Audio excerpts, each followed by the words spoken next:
What brought me here today?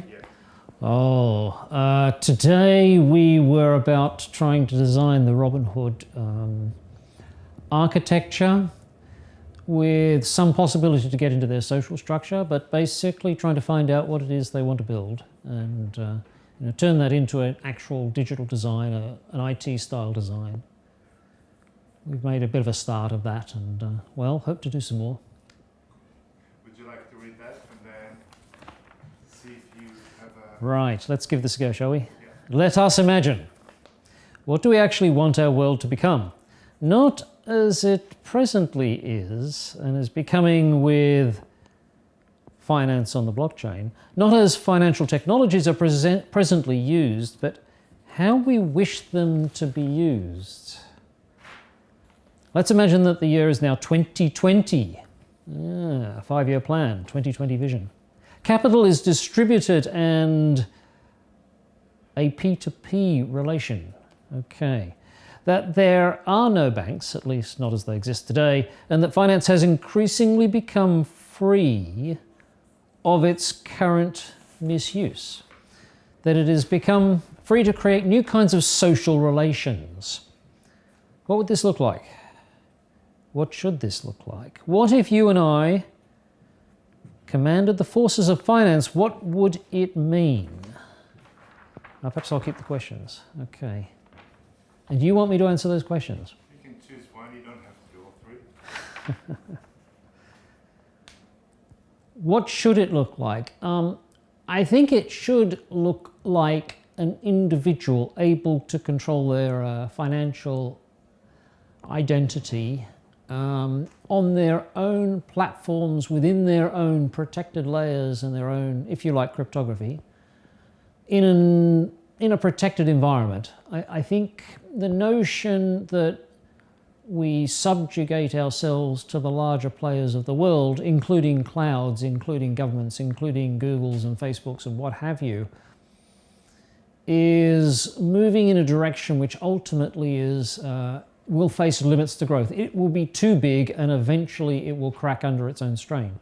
So I think I would like it to look like individuals having control of their own identity with their own equipment, their own chosen software. I won't say audited, that's probably beyond, shall we say, the capabilities of most people, but the ability to choose your own tribe, your own group of people, whether it be a Robin Hood, whether it be a Chama or a DAO, or indeed a country or a corporation like Amazon or Apple.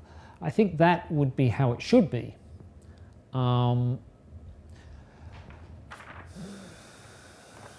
What is it going to look like? I think it's actually going to look like much as it is today, where the dominant players are extremely large and can pull together the resources to make certain things happen on a large scale. And we see this increasing returns to scale with things like internet payment systems and so forth.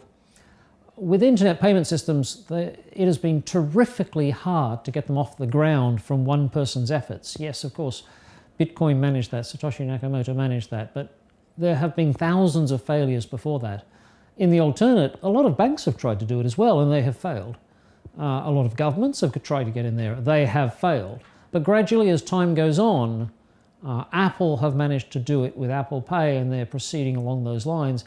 Various other players are now getting to the scene where they're marshalling vast resources to make this happen in a digital fashion, in a proper end-to-end digital fashion. So I think if you take it from a payment systems lens, we are going to be faced with large-scale corporations doing what once was mediated via governments and banks. Now, is that a good thing or a bad thing? I think it gives them an awful lot of power. It gives them so much data power that they will inevitably become too powerful for their own good. And trying to rein that in is going to be traumatic, because certainly the people inside the corporation are not going to see it that way. They're going to see that they are the good guys and they are collecting this power to do good. What good is, of course, can be debated.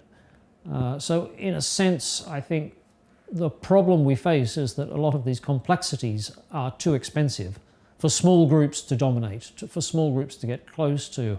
And already we see the battle of corporations in the Bitcoin world, such as the various cloud info, Blockstream info, and Blockstream and Ethereum and so forth. These big groups are now collecting massive amounts of funding and employing lots of programmers to try and build their utopia, their system.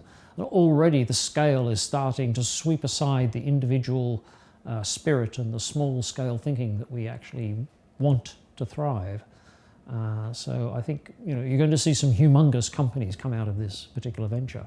And some of those people will be very rich, and they will claim till the day they died that they were the good guys. Same as it ever was.